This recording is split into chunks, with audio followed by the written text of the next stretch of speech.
E nossa história não estará pelo avesso assim, sem final feliz. Teremos coisas bonitas para contar.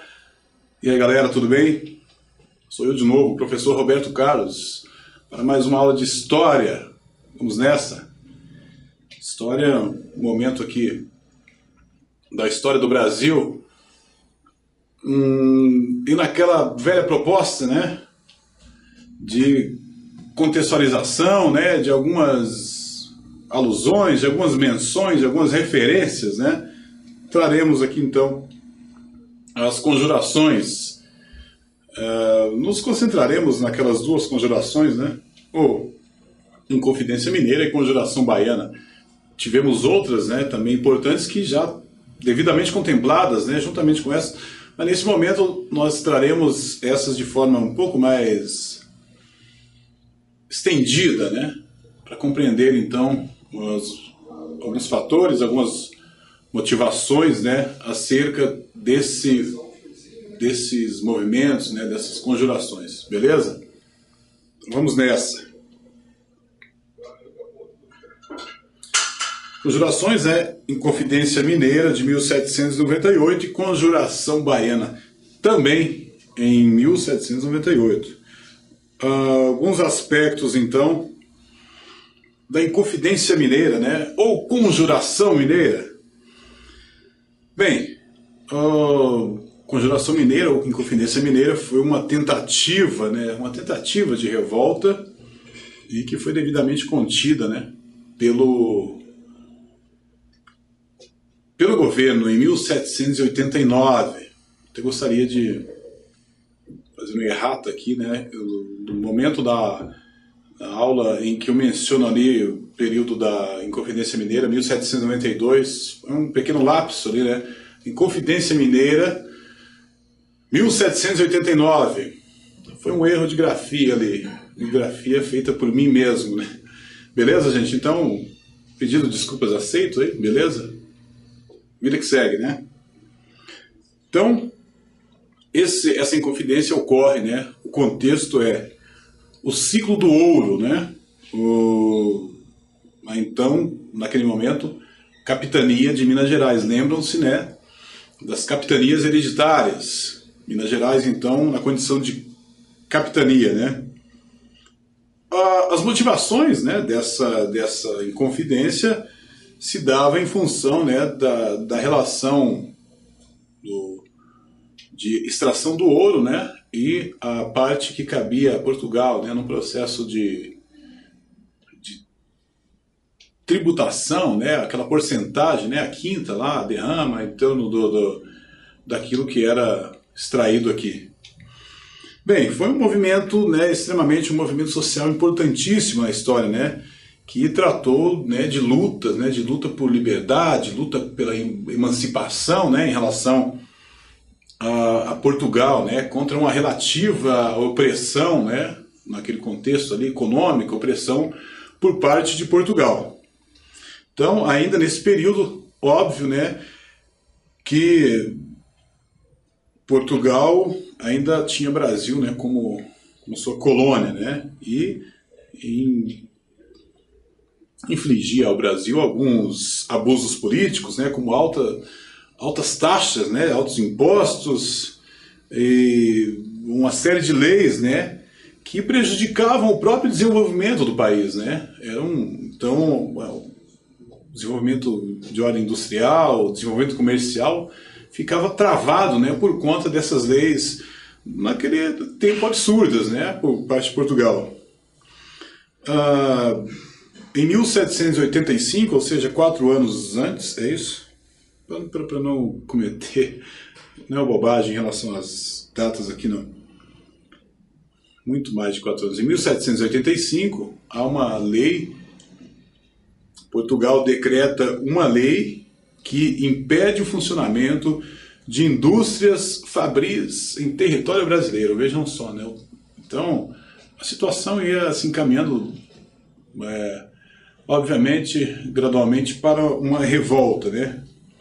Então, traremos aqui algumas das causas, né, dessa inconfidência. Ainda sobre a extração do ouro, né, que ocorria principalmente em Minas Gerais, né? Esse nome não é por acaso, né? Então, os brasileiros que encontravam ouro por aqui deveriam pagar o tal do quinto, né? Ou seja, 20% de todo o ouro encontrado, né, ia para os cofres, né, para as mãos, para os cofres da coroa portuguesa, para os portugueses. Então, outro aspecto, né, desse processo da extração de ouro, logicamente, diante desses impostos absurdos para aquele momento, né, para aquele contexto, alguns tentavam burlar, né? Não vou trazer nada, não é que tem nada a ver com o jeito brasileiro, gente. Tem a ver mesmo com a cobrança de impostos excessiva, né? Então, aqueles que tentavam burlar, ou seja, chamado de ouro ilegal, ou seja, aquele ouro ilegal, aquele ouro que era aqueles que eram pegos, né, com ouro ilegal, ouro que os mesmos não haviam pagado os devidos impostos a Portugal, eles eram, né, sofriam duras penas. Uma delas era uma espécie de, não dá para dizer extradição, né, mas eles eram enviados, né, enviados para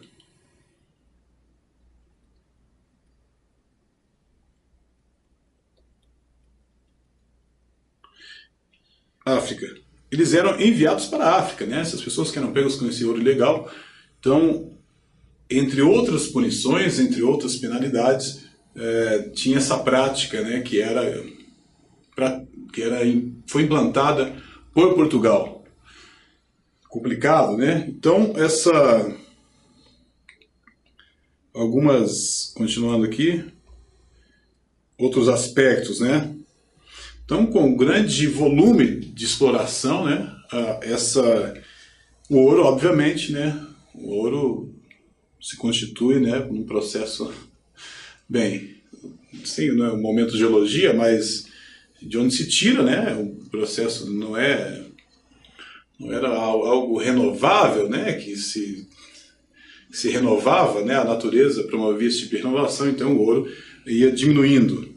Então, mesmo com a diminuição do ouro, a cobrança era a mesma, né? Portugal não afrouxou, né? Não afrouxou em relação a essa cobrança de impostos. Sendo assim, Portugal cria, além do quinto, né, que eram 20%, né, sobre o ouro extraído, Portugal cria a derrama. Bem, em que consistia essa derrama? Bem, cada região, né, que explorava o ouro deveria pagar 100 arrobas. Arrobas, né, 100 arrobas igual a 1.500 quilos.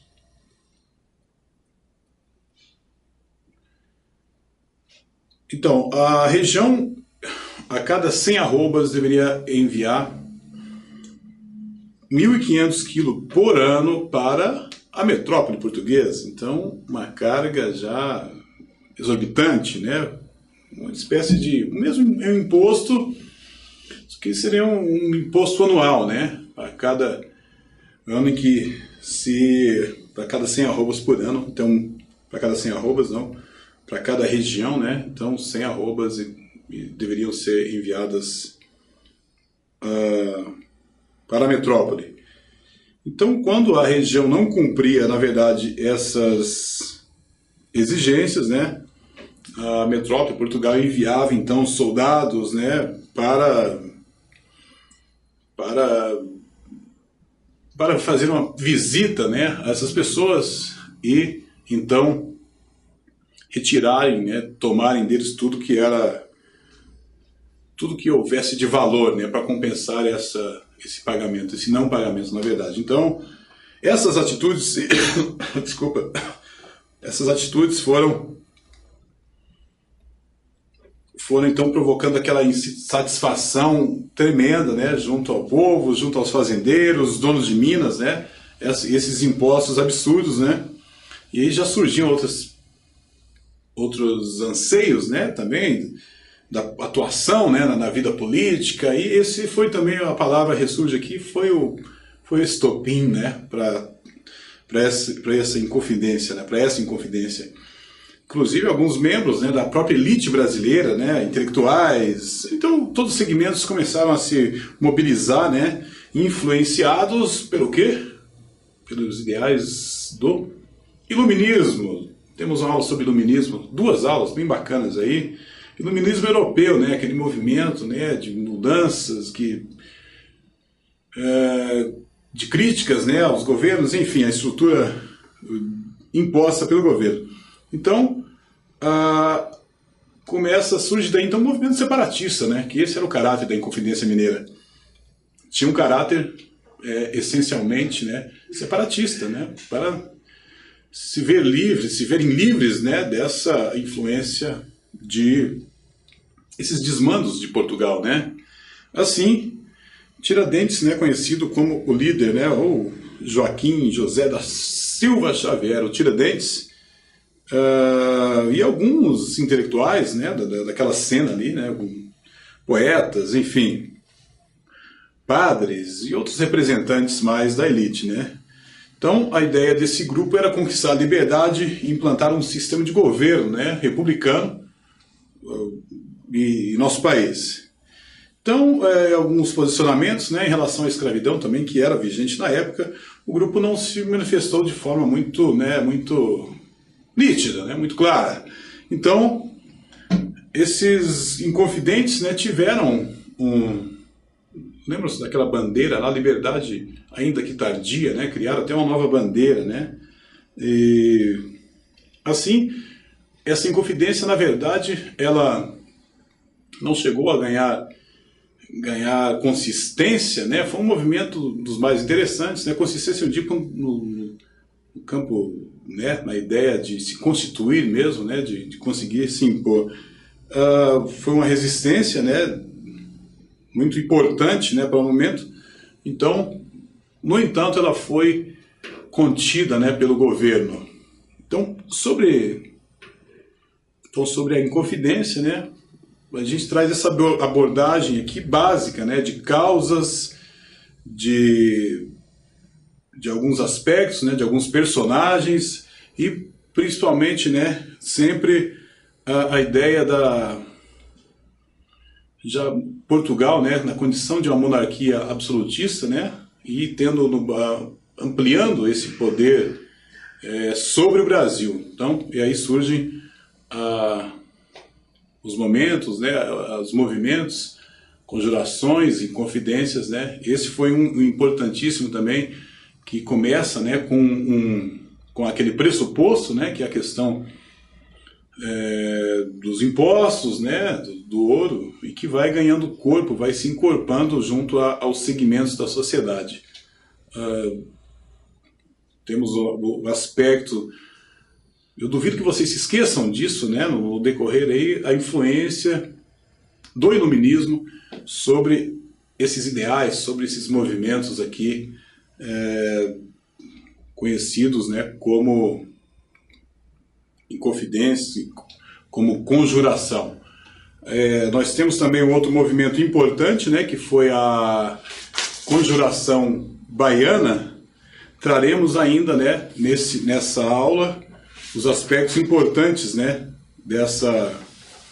desse movimento. As motivações, né, naquela estrutura básica, as motivações também, né, desse movimento, baseadas, quais foram os principais aspectos, alguns nomes, né, e aí trazemos então aquela que foi conhecida como Conjuração Baiana, né, também conhecida como a Revolta dos Alfaiates, né, Conjuração Baiana, Bem, por que revolta dos alfaiates? Obviamente porque alguns integrantes dessa revolta eram alfaiates, né, muito claro. Então foi um movimento de caráter, né, também, assim como a Inconfidência Mineira, emancipacionista, né, ou seja, buscavam a emancipação em relação a Portugal. Então se desenvolve, né, na capitania da Bahia, não se esqueça, né, capitanias hereditárias. E também, sabe, foi um movimento que acaba sendo deflagrado a partir também, né, da transferência da capital então Salvador, né, para onde? Em 1763, para o Rio de Janeiro, né? Então isso também acaba trazendo alguns transtornos de ordem econômica, né, para Salvador, né, para a Bahia, de um modo geral. Então acaba atingindo as condições de vida, né, das pessoas. Então a população sofrendo, né, com alto custo de vida, escassez de alimentos, já estabelecimentos comerciais começam a ser saqueados, né, a população roubava mesmo, então era o caos, né, e isso. Então os revoltosos, né, organizados já buscavam também, tinha um posicionamento em relação à escravidão, né, que eles pregavam a libertação desses escravos, né, e exigiam um governo, né, que trouxesse uma igualdade, né, no que diz respeito à sociedade. Assim, em 1798,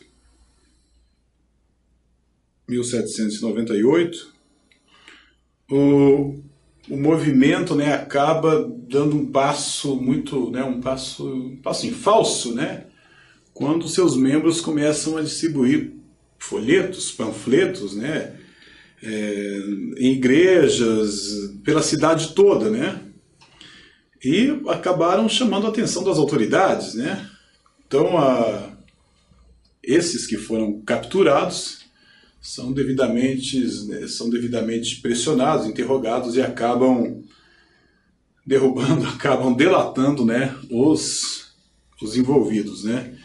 Então temos aqui os líderes, né, alguns nomes importantes, né, João de Deus,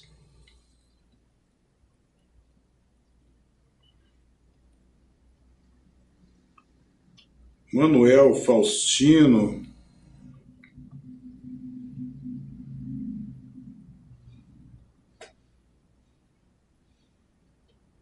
Luiz Gonzaga, não confundam, por favor, Luiz Gonzaga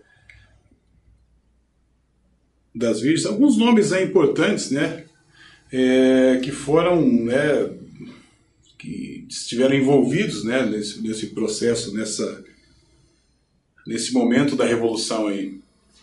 Bem, e aí, no que diz respeito às atitudes do governo, né, foi de forte repressão, né, eles, a partir dessa delação, né, desses capturados, né, terem delatado os principais envolvidos, esses envolvidos ou suspeitos foram capturados, torturados, né, alguns presos, e o que a gente tem sobre a Conjuração Baiana, né, o Revolta dos Alfaiates, foi que um movimento que esse não chegou a ganhar, na verdade, a se concretizar, né, já que por esse descuido, né, para poder trazer, né, encorpar o movimento, para poder difundir, né, a ideia da revolta, foram pegos, né, aí durante a fase de repressão mesmo, tinha muita gente envolvida, né, de vários segmentos da sociedade.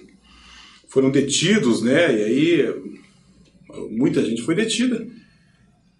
Alguns foram, né, julgados, outros foram executados, e a Conjuração Baiana não conseguiu cumprir, né, atingir seu objetivo, né, mas ela serve como modelo, né, um modelo histórico, como exemplo, né, de como os indivíduos, né, insatisfeitos, né, organizados diante daquele sistema, né, que enriquecia a metrópole, né, e trazia todas as mazelas possíveis para a população. Então, uma forma, né, de luta mesmo, de luta constante em reação, né, principalmente a aquele sistema imposto por Portugal. Bacana, gente? Essa foi uma aula bem enxuta, né, para dar conta desses dois movimentos aí importantes. Os outros movimentos, né, a conjuração, como eu disse, são contemplados aí nas outras aulas. Revolta de Filipe dos Santos, Guerra dos Emboabas, entre outros, a Guerra dos Mascates.